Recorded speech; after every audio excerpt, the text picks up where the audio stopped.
The talent is there in droves, but who's going to step up? That is what needs to be sorted out in August camp in Columbus. We talk Ohio State football, and we break down the offense with Pat Murphy from Bucknuts, and encourage you to head on over there to check out his work at 247 Sports. Again, it's Bucknuts as Pat joins us on a regular basis. All right, Pat, appreciate you stopping by as always. How you doing today?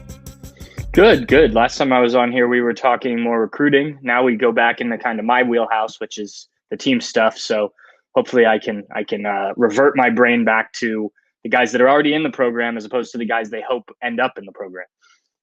All right, Pat. So we're going to hit you with question number one. Everybody wants to know this. Who's going to be the starting quarterback? It's your wheelhouse. Then, so yeah, right. I think everyone expects that it's going to be CJ Stroud. Anybody I talk to, whether it's in the media, fans, those stuff like that, it seems to be that that's the direction things are pointing. What I think is important to point out is this race isn't over. And I think if Ryan Day knew for sure that CJ Stroud were the guy, he would have named CJ Stroud the quarterback.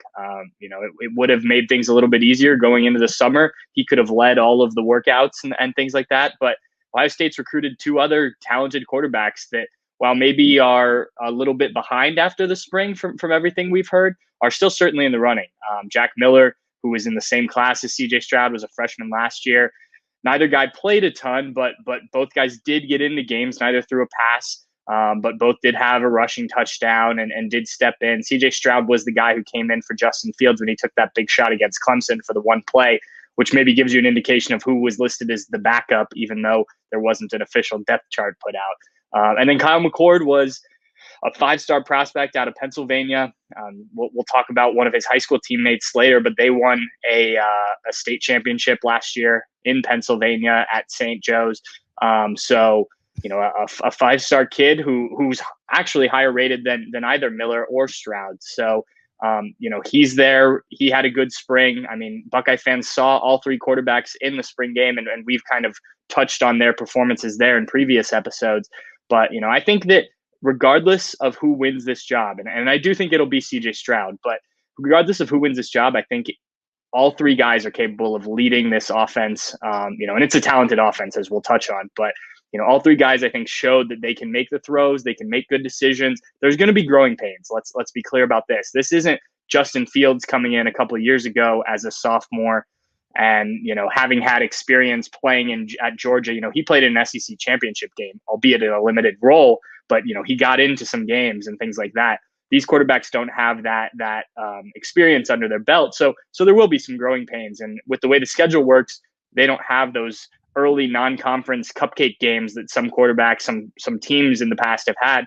You start on the road in the Big Ten at Minnesota. You have Oregon coming to Ohio Stadium in week 2. So these guys are going to have to be ready to go, whoever wins that job. I think that's part of the reason Ryan Day wants to make sure he's got the right guy. He's not rushing to make a decision because he knows, you can't have a guy go on the road in the Big Ten and throw 3 interceptions and put your team in a bad spot and then come home against Oregon and maybe you're changing quarterbacks. No, let's find the right guy, I think, is their approach. And that probably will be CJ Stroud, and that probably will turn out to be a great decision. But they're going to finish this competition once fall camp starts.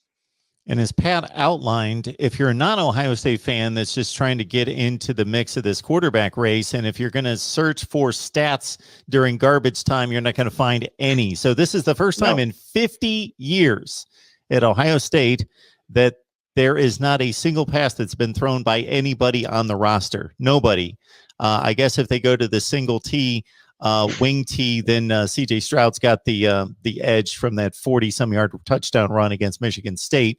But other than that, it's CJ Stroud's apparently the front runner, and I think that's pretty conventional wisdom right there. But certainly he cannot slip up because there are others waiting in the wings. And again, not a MAC school, an FCS opponent, anything like that early on to get comfortable with. It's Minnesota out of the gate on a Thursday night national TV, and then boom, against Oregon, an elite top 10 opponent in week 2, albeit at home. But if you look at the 3 in regards to arm strength, running ability, there is some difference and distinction there.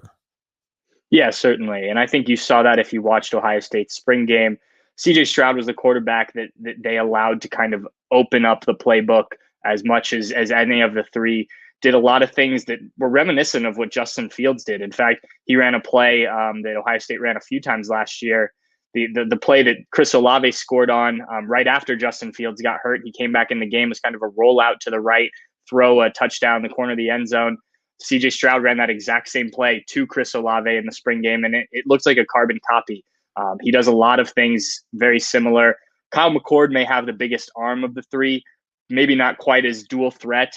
Jack Miller doesn't get a lot of credit for his legs, but he's a guy who can move around in the pocket, keep plays alive. He'll pick up some yards if you have to. So, if you're looking for a Justin Fields type quarterback, I think that's definitely CJ Stroud.